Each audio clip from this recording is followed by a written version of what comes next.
So one of the great things that's happening in the context of this deal is that you see a Gibraltar company that was doing something outside of Gibraltar repatriate that part of its business to Gibraltar because they now have the space and the ability to do so.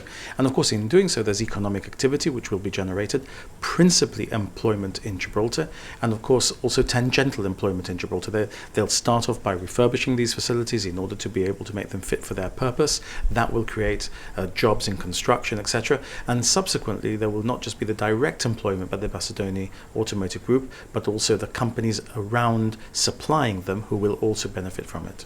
So we're talking about an enormous amount of vehicles. How does this fit in with your vision of a green Gibraltar? Well, it fits in a very simple way. These vehicles are not going to stay in Gibraltar. These vehicles are going to be reassembled and changed in Gibraltar and then exported from Gibraltar.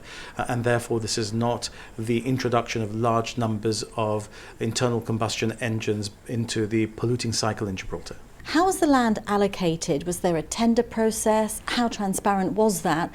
And how did you arrive at the price of £20 million? So what we're dealing with is not normal land. We're dealing with areas which are parking, and so we've been in touch with all of those apart from the government itself, which is a tenant of parking to make available to the public, but all those who need parking for the purposes of their commercial development to see whether we might be able to rehouse them from where they are. And in this context, what we're doing with the Bassadone Group is moving them from areas which they have been allocated before to new areas where we can consolidate what they're doing and they can do more and they can add to the economic activity of Gibraltar. And we've spoken to others and shall be announcing in future, I hope, other deals as well, which relate to the movement of others who are in this space.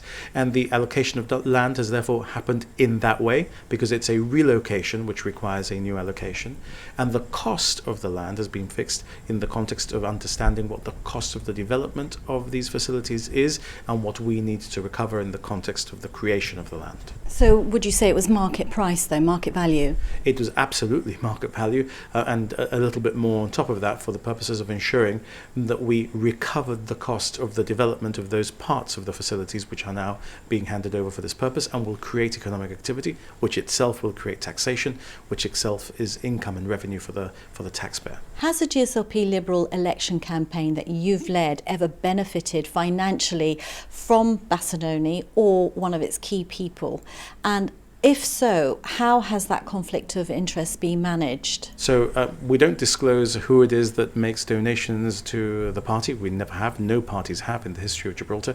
But let me tell you that the Bassadone Automotive Group does not contribute to our campaigns. We all know that land is very precious in Gibraltar, and you do have outstanding projects in your manifesto that require land. So what would you say to someone that was concerned that a commercial agreement would take precedence over that? So look, it's very important that we understand what type of land it is that we are allocating for this business.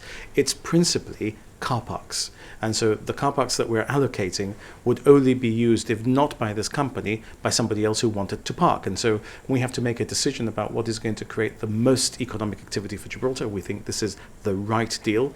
The sorts of allocations which are sought from us by other entities, some of them businesses, are dealt with in exactly the same way. And if you're not a business, you're a cultural or other entity, we're trying to find you land also. But look, it's also necessary for the government to balance the need to create economic activity with the ability to hand over facilities to cultural entities or to sporting entities. What we've tried to do at Lathbury in particular is to combine the creation of a fantastic athletic and swimming facility with the generation of economic activity and with the ability to assign part of what we have built at the cost at which it cost us to build it to an entity that is an economically active, important company that's going to produce more income for the government in the future.